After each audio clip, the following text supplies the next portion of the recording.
So if the first thought you're having right now is this guy is clearly not blind, he's looking at me with these two eyeballs, he is a human of the seeing variety, then yes, that is an accurate observation that you've made. But that wasn't always the case. You see, I did actually go blind. I lost my vision more than once. And this is that story. So if you're new here, my name is Sheldon Evans, and I thought I'd do a bit of a story time today. So a few years ago in 2015, I did in fact go blind. I lost my vision more than one time due to a series of unfortunate events that unfolded in my life. And I never really shared it with anyone. I sort of hid under the radar and went under the covers and hid from the world. But I am back. Yay, me. So what had happened was my mother had gotten a piece of glass stuck in her eye. And before you go screaming and running off and thinking that is a terrible thing that has happened, it's sort of inevitable in the range or line of work that my mother is in. At the time, she was working in a glassworks, or a business that produces glass for households and vehicles. So there's a lot of glass in the air, sparkly little bits of diamond, sort of Edward Cullen's skin, you may think, floating around the air. Glass dust particles is the correct term. I got a call from my mother while she was at work saying that she was in excruciating pain. And of course, I immediately had a terrible feeling drop down into my heart. So I rushed over to her and picked her up and took her to the hospital. We sat in the waiting room and it was quite quiet this day. There weren't many people in the hospital and we were one of the only people in the waiting room. So we waited our turn, and by the time the doctor was ready to see us, she went in and they examined her eyeball and found that she had a piece of glass in her eye. Obviously at the time she didn't know this, she just had an extreme pain in her eye. So the doctor found the piece of glass and pulled it out and put some sort of suture or something on her eyeball, and she went on about her day. And the pain was just as bad the next day, and a few days later it subsided. But something strange happened 7 days later. Again, I get a call from my mom while she's at work, and she's again in excruciating pain, and I'm thinking, oh my god, there's so much glass in this air. This is going to be a regular occurrence with all this glass flying around. But when I picked her up, her eye was swollen and red, and I had thought, oh my god, my mother's eyeball is going to fall out and I'm going to have a one-eyed mom for the rest of my life. But that didn't happen, fortunately, but something else happened. I went blind and everyone else. We'll get there. I rushed my mother to the hospital again, and she has picked up conjunctivitis. Or as some of you may know, when someone farts on your pillow, it's what happens to you. But that's not what happened to my mom. It turns out that she had picked up conjunctivitis, or pink eye, as some people call it, at the ophthalmologist or optometrist, the eye doctor for regular human beings. And the doctor immediately started panicking and treating her as some sort of test animal subject that no one should touch or go nearby. And I made an observation, we both made an observation that day, that the waiting room was very, very busy with a lot of people who had conjunctivitis or pink eye. Just a sea of people with swollen, red, bloody eyeballs. I thought, that's quite interesting, right? The same doctor's room. So after a lot of research and Googling, and I found that pink eye, in fact, does have an incubation period of 7 days. And it had been exactly 7 days since we had visited this waiting room and used the equipment that examined my mother's eye to remove that piece of glass. And it turns out that my mother did, in fact, pick up highly contagious conjunctivitis, viral conjunctivitis for those listening. Not the bacteria, the kind what you get from farting. The kind that you get from a virus living on perhaps ophthalmological equipment. Yes, there was a supervirus of pink eye that was living on the equipment that examined my mother's eye. Now, me being in the same household, it is very likely that I would catch the same disease. Now, the problem with viral conjunctivitis and not regular bacterial kind is that the regular kind takes 7 days, 2 weeks to clear up. But with viral conjunctivitis, it can take up to 3 months in the worst case scenario.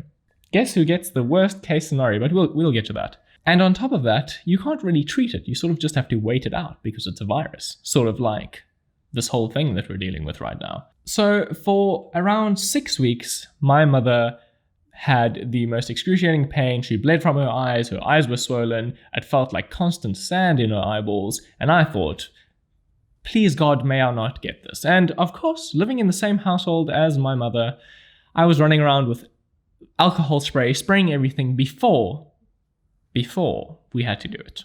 Before it was cool. And yes, I got it. I got pink eye. Like it's as if somebody had put their buttocks in my face with the super virus and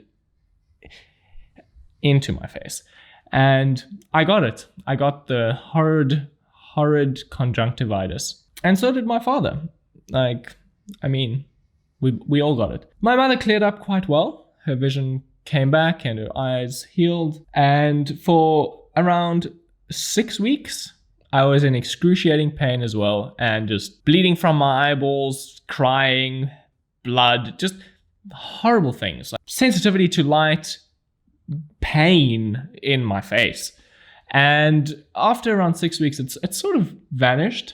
My eyes were still very red, yes, and in a little bit of pain, but nothing too bad. My vision was still a little bit blurry, obviously, because your eyes are closed for that duration of that time, so your vision blurs a little bit. And about a week later, after that had cleared up, I still had a little bit of a blurry vision going on. The doctor assured me it's fine, my vision would come back, but one day, around 2 weeks after that had healed up, after the swelling and everything had gone away and just my vision was the problem, I woke up one morning blind as a bat. Complete. I couldn't see a thing. I woke up and it was as if I was still asleep. It's as if I had been transplanted into a 1600s church with frosted glass windows all around and I couldn't see anything. I looked over, I couldn't see my hand, just blurry. So I had to use Siri. Hello, Siri, please call Dad immediately. My father came to pick me up that day and rushed me to the hospital, and it turns out that I had then picked up something known as keratitis, which means that the infection had moved into my eyeball, into my cornea, which is not great news. It means that I could have potentially lost my eyeballs. But fortunately, I didn't wait until my eyeballs were in fact falling out of my head, and I was saved temporarily. You see, the doctor put me on immediate antibiotics, which were 5x strength. 5 times a day, I had to take this stuff. It made me so photosensitive. I couldn't look at my phone screen. I couldn't open my eyes to look around my bedroom because it was too bright. So I basically lied on my back and did absolutely nothing for 2 weeks, which isn't great for your mental health, but I did put up with it. And my vision slowly came back, but I couldn't stay on these antibiotics forever, so I had to slowly be weaned off of them. And as I did that, my vision slowly deteriorated again, and I started going blind. Great. Wonderful. I'm losing my sight again. So again, I was put on these antibiotics, which just so happen to also cause damage to your optic nerve. So by using the medication that's curing my blindness, it makes me blind. This went on for approximately 6 months. Yes, every 2 weeks I would lose my vision and it would come back and it would go away and it would come back. Every time I tried to wean myself off of this drug. Now this isn't the worst part, you see. I then decided to seek a second and third opinion because this truly wasn't working. So by visiting a new ophthalmologist, I was told I had been mistreated. And in fact, the medication I was being given isn't used to treat the type of keratitis that I have. I should have been on something else, which is a steroid eye drop. So I was given super powerful steroid eye drops to make my eyes as jacked as possible. Little Arnie bodybuilding eyeballs, which also helped. But I couldn't continue using them indefinitely, just as the previous medication, because they too cause damage to my optic nerve, which, great, perfect. So I had to be weaned off of these steroidal eye drops so that I could gain my vision back naturally and just continue with my life. Another 6 months of weaning off of this drug and coming back on it because every time I tried to stop it, I went blind. So blind that I couldn't read, I couldn't walk, I couldn't see what the actual I was doing. Excuse the change in scenery, I didn't realize how dark it had gotten, so I've turned on a light. To continue with my story, this back and forth of continually going blind and gaining my vision continued for around 2 years. Yes, 2 whole years, jumping back and forth between multiple different ophthalmologists and optometrists and eye doctors and feet specialists, at which point I would use the medication once a week because if I had used it more regularly, I would go blind indefinitely. And by using it once a week on a Sunday, I would have vision until around Tuesday. Then I would steadily go blind until the next Sunday. And my life continued in the cycle of losing my vision and gaining it back every single day, every single week, through depression and sadness and pain and frustration, a lot of frustration. I was very frustrated, but eventually we did come to a conclusion. I had developed some sort of allergy and aversion to nothing other than caffeine. Yes, that's correct. I'm allergic to caffeine. And because I had been using so much caffeine, because I was tired constantly from trying to focus on everything all goddamn day long, because my eyes were blurry, I had used a lot of caffeine. When you focus so much, you get really, really tired. You drink caffeine, you're awake for a little bit. It feels as though you can focus. The caffeine fades off and you become very, very tired. And I couldn't wear glasses because the amount of vision that I had every day varied, so no pair of glasses would help me, which meant that I was stuck in a nightmare.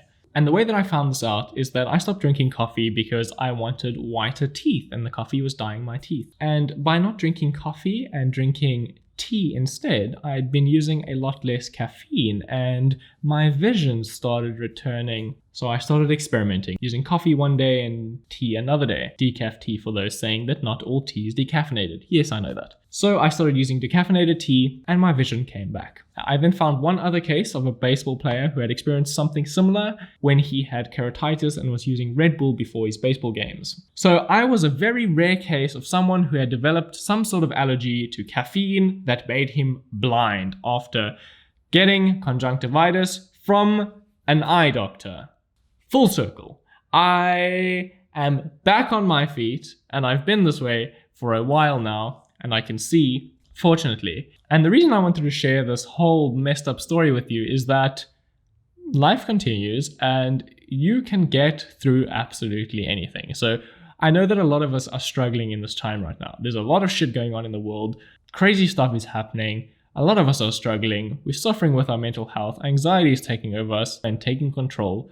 But it will all be okay in the end. We've all been through horrible things in the past. There's millions of people out there who are going through horrible things right now that are completely different to the struggles that you're facing. And you aren't giving a second thought to them the same way that they aren't giving a second thought about you. So it's about keeping your own mind strong and taking control of your own life and taking responsibility for your own life. If you're going to act entitled and as if you're a victim and as if this whole system in our universe owes you something, then you're going to struggle. You're going to struggle a lot in life and you're not going to be happy. The only way to be happy is by taking responsibility and realizing that everything you do, every action you do, every thought you have affects how you feel, how you act, how the world treats you. And what this taught me is that I have a new appreciation for all the little things in life that make me happy. Every little thing that I experience, every little thing that I taste and see and touch and do, I'm appreciative of it. I'm grateful for it. If you think about the times when you have a blocked nose, and then when you have that blocked nose, you think about the times when your nose was unblocked and you wish that you could have that back, that's how you should feel and think all the time. Right now, the fact that you can breathe and smell, that's a great thing. The fact that you can see me and hear me, that is incredible. Something that a lot of people don't have. You will always have something that somebody else doesn't have, so be appreciative of it. And that's my message to you today. I hope you enjoyed it. And if you want to hear more stories like this and stories about my life, let me know in the comments down below and I will see you in the next video. You lovely human being. Goodbye.